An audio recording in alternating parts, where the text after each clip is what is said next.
We are all familiar with the two main characters of the Red Dead Redemption series being John Marston and Arthur Morgan. However, if I were to select a third main character, then I would with no doubt, no remorse, and no regret choose Dutch van der Linde. He's the leader and the father figure of the van der Linde gang and is responsible for their downfall because of his greed and ambition that he lets himself get taken over with. Throughout the game, we see two different sides of Dutch. One side being the father figure that John and Arthur see him as for more than 2 decades, but then as you play throughout the 6 chapters, you see more and more flashes of his true persona that he tries covering up and then finally slips into in chapter 6 and in Red Dead Redemption 1. With that done, let's analyze the man with the plan, Dutch van der Linde. Dutch has been the leader of the van der Linde gang since the mid-1870s, which is also when he met Hosea Matthews on the road to Chicago. This is when Dutch initially puts on the face of the Robin Hood figure he imagines himself to be, robbing the rich and evil to give money to the poor and good. This is what he instills in his prodigies, which he and Hosea adopt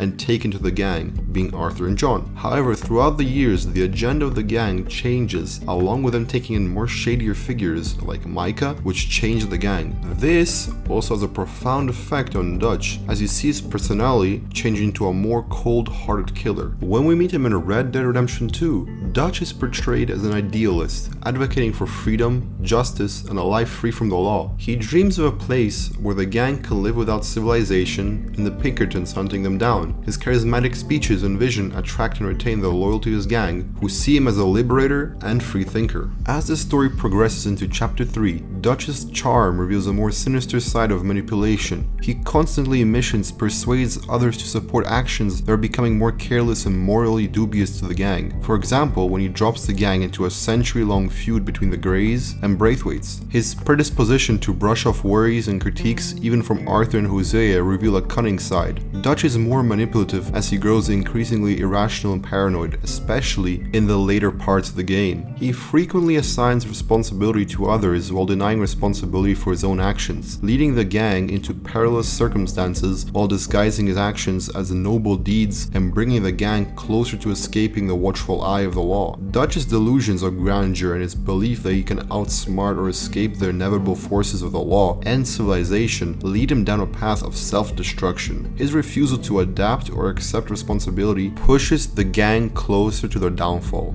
Dutch's moral decline is a major theme, primarily taking place from chapter 4 to chapter 6. At first, Dutch is shown as a man with a code, but his acts become more and more violent and illogical. The first of his violent actions is the attack on Braithwaite Manor, which everyone in the gang unites for. However, the murder of Angelo Bronte is when we see the second side of Dutch come out into the light. He has clearly moved away from his previous beliefs, as evidenced by his willingness to sacrifice innocent lives, shown by the deaths of multiple young guns like Sean, Lenny, and even his best friend Hosea, which happens at the end of chapter 4 in order to achieve his elusive goals. This moral decay is especially evident in the sequence of events leading up to Dutch's last exchanges with Arthur Morgan, in where Dutch comes to a realization what his ambition has done to the people closest to him, and that Arthur will not be going forward with him. Dutch's dual nature has a long-lasting effect on the people and setting of the game. Some gang members remember him with fondness because of his charisma and idealism, while others are troubled by the moral lapses and manipulation they saw. The reflective narrative of Dutch's metamorphosis in Red Dead Redemption 2 is given by Arthur Morgan's journal entries, which also effectively convey the profound sense of betrayal and disappointment felt by those who had previously trusted him, like seen here.